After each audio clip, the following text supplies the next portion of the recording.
Good afternoon from the Universal Orlando parking garage. So we get a lot of comments asking, hey, what's your favorite thing to do at, say, Universal Orlando? And there's so many things that we like to do, we thought we would break it down into different lands. So today, we're gonna start out with our top 5 favorite things to do in Diagon Alley at Universal Studios Orlando. So, we're heading in right now. Also, I'm kind of excited to see, today is the first day of 2021 that we're going to the parks, and it should be a little bit calmer as far as the crowd level goes. We'll see. Should be. We'll find out. So we're heading in, and I also want to see what kind of Christmas stuff they still have up. You never know, there might be something. So we'll see what it is, and we'll show you our top 5 favorite things to do in Diagon Alley. First thing we see as we're walking in is there used to be this large Amex display here with people that were asking you if you wanted to sign up for an Amex card. It's gone. But we it did also had this huge screen, and it looked like you were being attacked by a dinosaur. Or being abducted by aliens. Yeah, it's all gone. That doesn't happen anymore. All right, here we are, Universal Orlando Resort. Heading inside, we gotta head to Diagon Alley. Moving right along on this big remodel that they're doing out here in City Walk. Still haven't had any confirmation as to what this is gonna be. I believe it's gonna be a Universal Studios store, but you never know. We should also mention that we're gonna be doing some updating as we're walking around. Not just our top 5 things. As we were walking through City Walk, they were still playing Christmas music, but all the Christmas decorations out in front of Universal Studios are gone. I know that the tree is still up inside, but I wonder what else is still up. Can you still go in the tribute store? Oh, that's a good question. All right, the crowd's not too bad here. It's kind of nice, actually. Let's see what the wait time is for Despicable Me. That's my true tell. And it says that it is 85 minutes. Seems like it's still a busy day here at Universal Orlando. The Holiday Outpost is still open right now, so you can still buy some of the holiday merchandise. Well, the Christmas tree is still up here in the New York area, and the facade is still up for the tribute store, but the doors are closed, so we can't go into the tribute store anymore. Christmas is over. So the Mummy is currently closed for a short refurbishment. I believe it's gonna open back up on the 16th of January. These guys are out here standing guard, keeping watch, making sure that nobody tries to get on the ride. Ooh. As we're heading into the San Francisco area of the park, something that I never noticed before was they give all kinds of different distances here. So I guess the road that runs through the center of the San Francisco area is supposed to be 480. So now you know. When you're walking through here, you're on 480. All right, here we are at the London waterfront, and we are headed into Diagon Alley, which I do know that it is a little bit hard to find if you've never been here before. You do have to go through a brick wall. So we're gonna show you exactly where to go to get into Diagon Alley in this video. Let's do it. So here we are right here. We're headed into this area that kind of looks like people are not going into a public area. They're just kind of disappearing into a hole in the wall. That is the entrance to Diagon Alley. So let's head inside.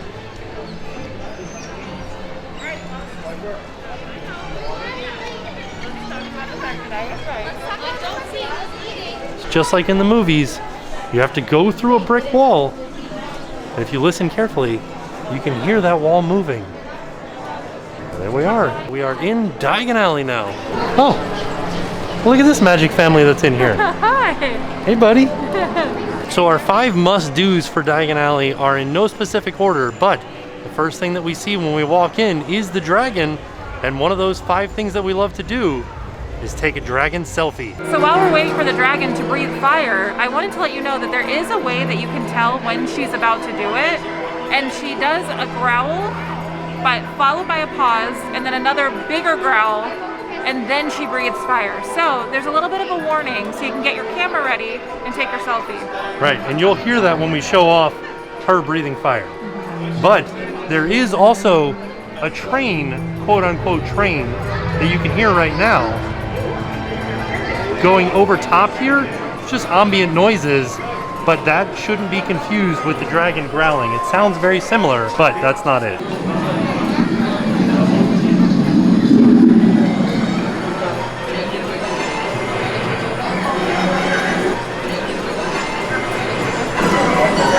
For the health and safety.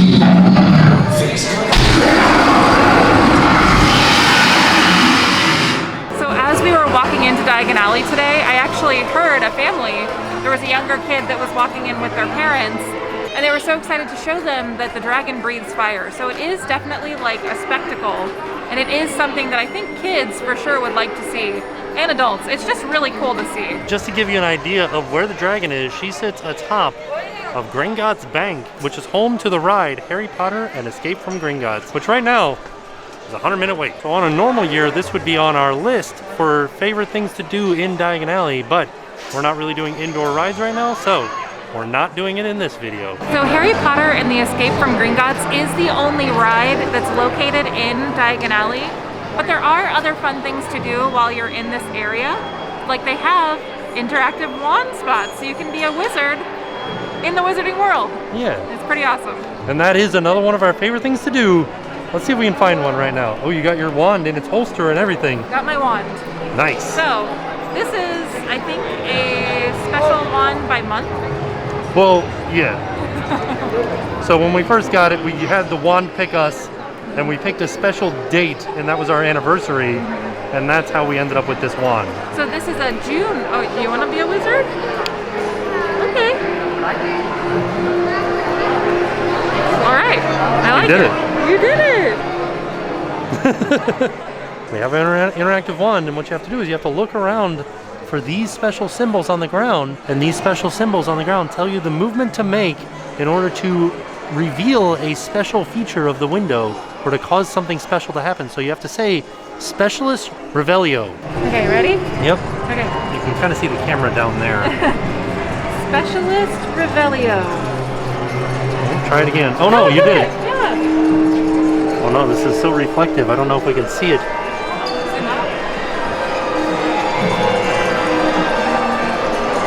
Ooh, it's making the constellations come alive. And they're battling.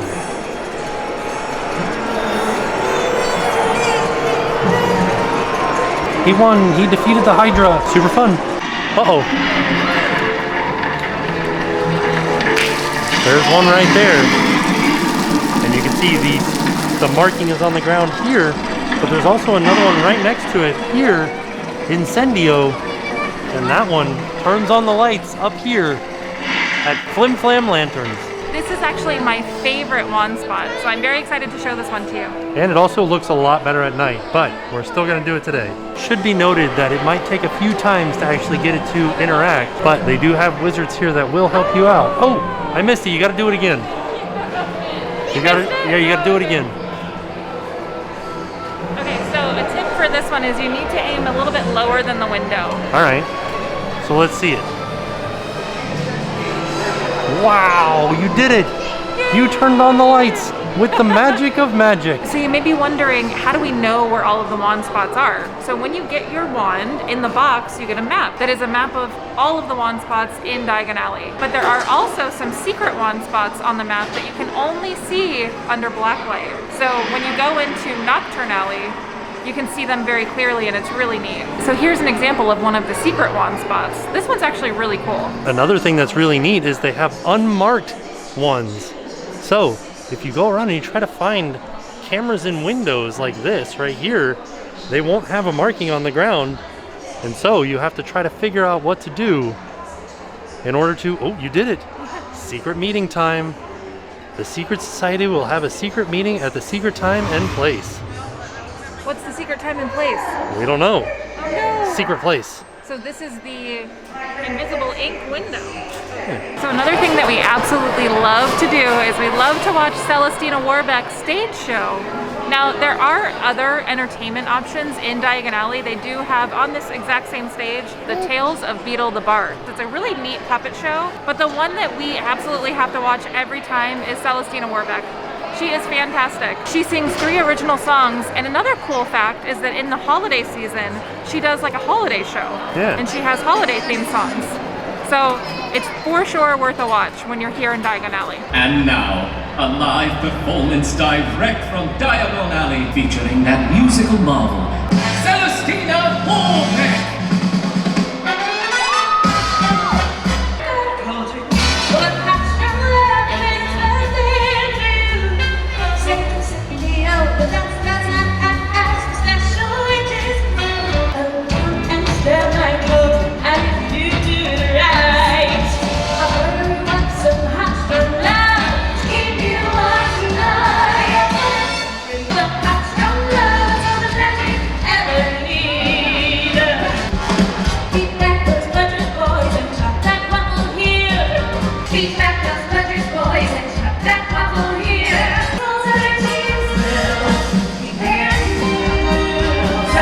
Show me how you use your wand, Jackson.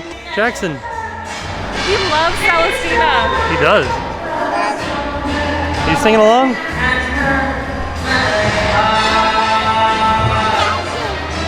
Oh no, he's biting it. True wizards eat their wands. So another one of our favorite things in Diagon Alley is a food item that's not particularly on any menu anywhere. So you take a butterbeer ice cream and a cold butterbeer and you mix them together and you make a butterbeer float. It is a little bit of work, but it's totally worth it. So now we are headed into Fountain of Fair Fortune, which is the name of this shop right here. Although the sign has been removed, it used to say it underneath that silver keg. So we're headed in to get our butterbeer, our cold butterbeer, but a tip is you can also get the butterbeer flavored ice cream in this shop if you don't want to wait in the line for the ice cream shop. Now the ice cream shop does have a bunch of other really cool flavors, but if you just want butterbeer ice cream, this line is usually a lot shorter. So not only can you get butterbeer in here, but you can get pumpkin juice, fire whiskey, and then 2 specialty beers that are special for the Wizarding World. You got Dragon Scale and Wizard's Brew. And then of course Yingling and Trungbo. So we asked the wizard behind the counter as we ordered our cold butterbeer and our butterbeer ice cream, and I asked her, can you explain the butterbeer flavor to me? And she said that it was a sweet drink that's reminiscent of butterscotch and shortbread. So there you go. I've never heard it explained that way, but I thought that was pretty interesting. All right, so here is the butterbeer ice cream. It looks really neat. Like those little swirly parts, it's basically just vanilla soft serve with a butterbeer flavoring, and that's what the little brown swirls are, or the brown stripes. And here is the butterbeer. So like a carbonated beverage with a foam topping on it. You want to give it a try really quick? Just a little sippy sip? Yeah, will you take my mask off though? Now, I can't remember, I guess this is the one that they can't serve with a straw. Right, because it'll foam even more. Is that what it is? Yeah. I kind of also thought that it had ice in it for some reason. Oh.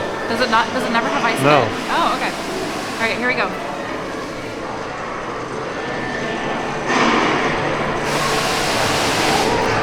So since she said the shortbread flavoring, I'm getting a lot of that. Oh, okay. So this is a very sweet drink, so just be prepared for that sweetness when you order one. So what we're gonna do is we're gonna take some of our butterbeer ice cream, and they gave us a second cup, so we're just loading up the butterbeer ice cream in this second cup. You think that's enough? Maybe one more scoop. It's kind of messy. All right, let me just take one bite for science. In my opinion, this is the best way to eat butterbeer, is in the ice cream. It is so good. But I will say that the ice cream shop, which we will show you that in just a second, has some really cool ice cream flavors. One of the ones that I really like is Earl Grey and lavender. They're nice. They're really nice. All right, so this part is hard. Let's see if we can do it. How do I get the actual...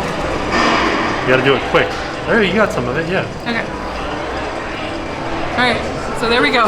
That's our butterbeer float. It doesn't look like much, but it's gonna taste delicious. Yeah. Because the butterbeer ice cream is mixed with vanilla, it should kind of give it an even creamier flavor. You can take the spoon and get down in there and get some of the ice cream mixed in.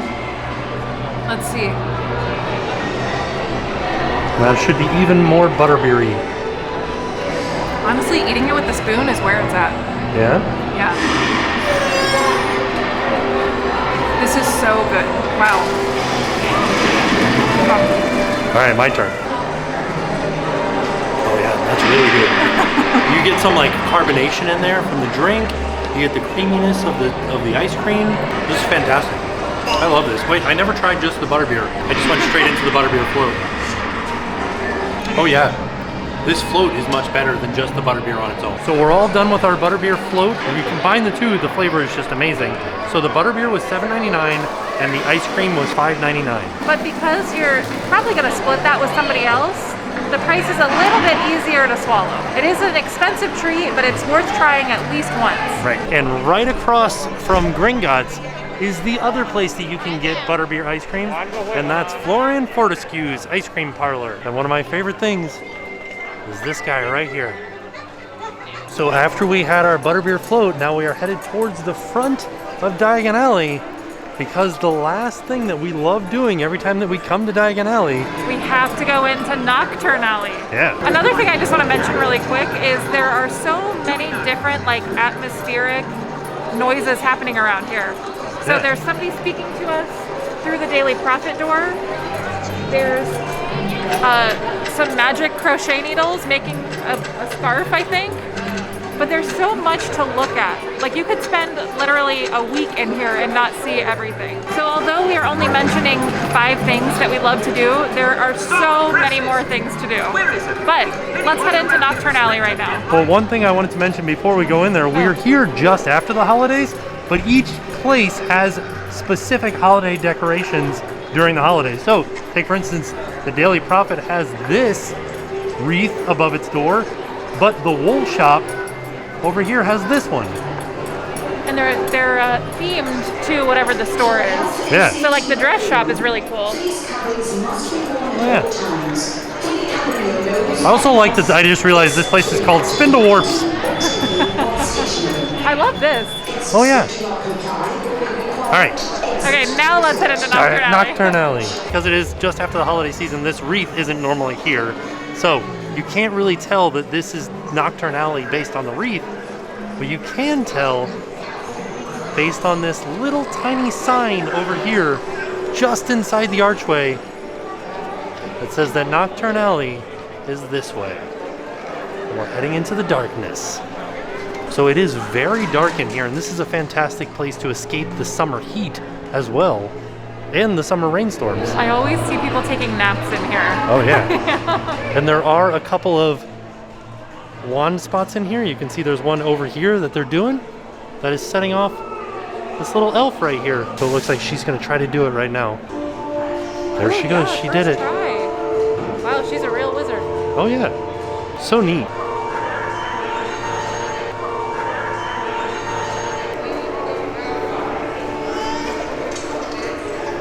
And now wiggle your bones.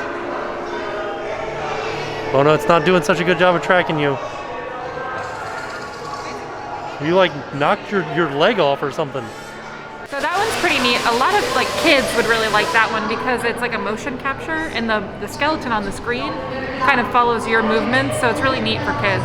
Yeah. And adults. I like it too. And then these shrunken heads that are singing, you can make them stop singing by doing this spell down here. So say Mimble Wimble. Mimble Wimble. There it is.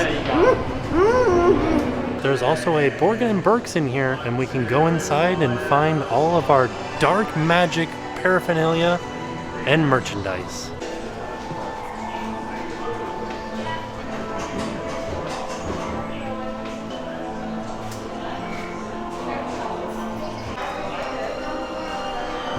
You're actually interested in shopping for a change. There's some really interesting stuff in here. And then we're gonna head out this direction, which should end us up over by where we ate our butterbeer float.